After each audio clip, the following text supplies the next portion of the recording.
Tayo na, bilis sa mga kobat-kobat mo kumilos. Hawak mo na nga rin tong jacket ko. Iinit ako. Ang init na ng panahon.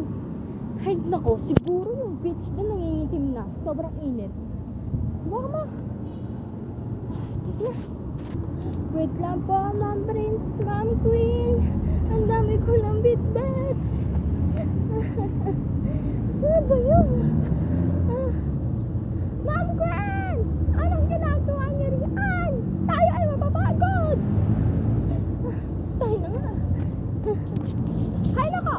Chasta! Ang bagal-bagal kasi! Kapag gumilos! Ay! Kader! Re! Naman dito! Nasaan ba kasi tayo?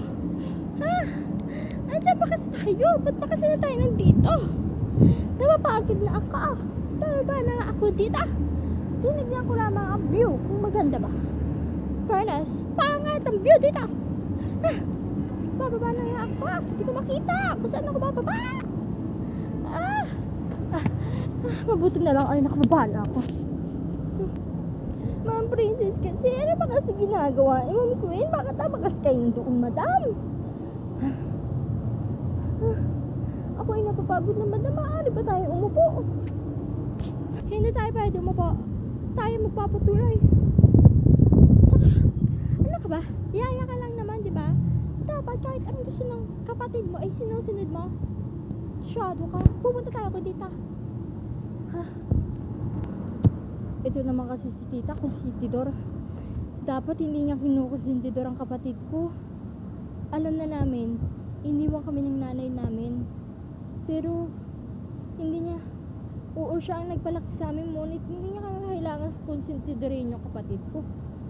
Alam kong malaki ang utang namin sa kanya ng loob.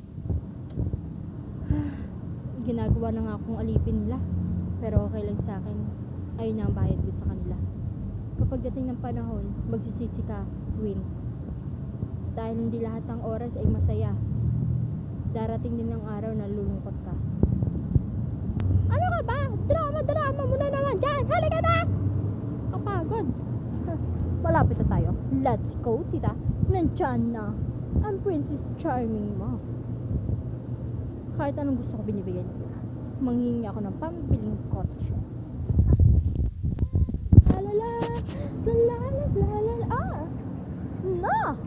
Nakakita ako ng magandang wow na sing-sing. Iba-vlog ko to. Ipapakita ko to sa